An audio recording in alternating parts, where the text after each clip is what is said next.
kind of cute. I take that back.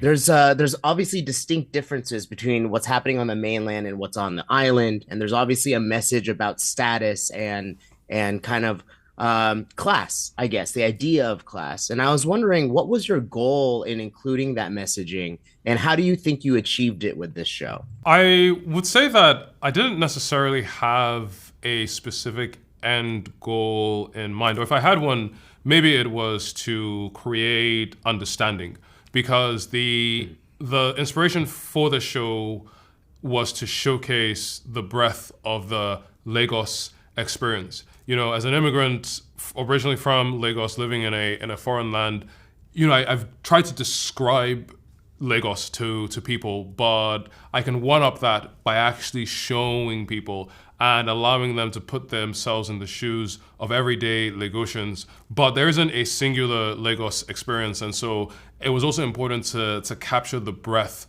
of the various types of people you find in Lagos, from the affluent island, so characters like Tola and Tunde, so that people know that there is also wealth and affluence in this part of the world, but also in the less fortunate mainland, where you have characters like Kole and even Bode, so that people have more understanding of the struggles that many people in that part of the world have to go through. So the show is ultimately just a snapshot that allows people to understand life in Lagos really, really well. It is such a cool world that you guys developed here. But in terms of like putting limitation on how far this future tech would go, I was wondering if what kind of conversations you had around that, like we can do this, but we can't do that. And why would you temper those kind of expectations for what the future could hold?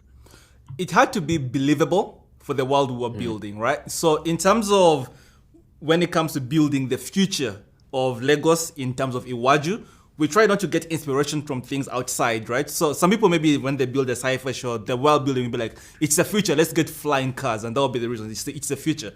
Whereas in this world, the reason flying cars exist is Lagos traffic is absolutely horrendous.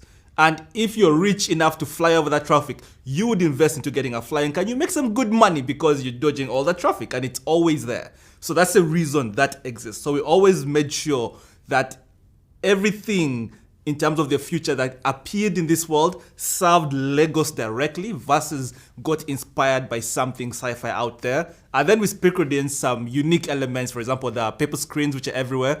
And those are just, I wanted something unique to only Iwaju, even if like no other sci-fi show has something like this and has it depicted in this way. Just something we can hold and be like, okay, this happened in Iwaju first. It's only happened in Iwaju ever. When it comes to looking towards the future, my biggest curiosity, I guess, was how do you decide what parts of the Lagos culture would still persist despite all the big changes to technology and the leaps towards the future there? What we did was we took everything we liked or hated about real Lagos and just dialed it to 11.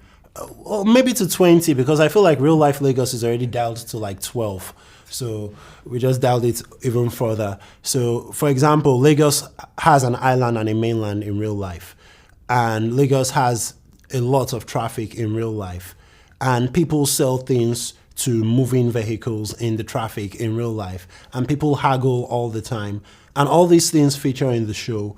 But because we have futuristic tech, now the rich people can fly over the traffic, and the hawkers still want to sell to the rich people in traffic. So the hawkers now have drones to go meet the flying cars in the air. And then the mainland is more overpopulated than it is in real life, because Lagos is already overpopulated. But then in Iwaju, the mainland has become so overpopulated that they have to build towers to contain the population.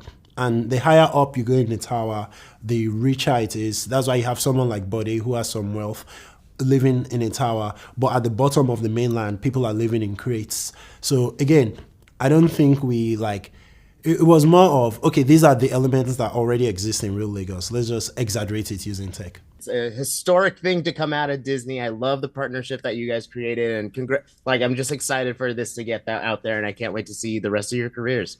as they Thank you continue. very much. Thank you. Appreciate it. Cheers. Take care. Otin, where's my daughter? Find her. This is amazing. Set in a futuristic Nigeria. Disney and Kugali's Iwaju.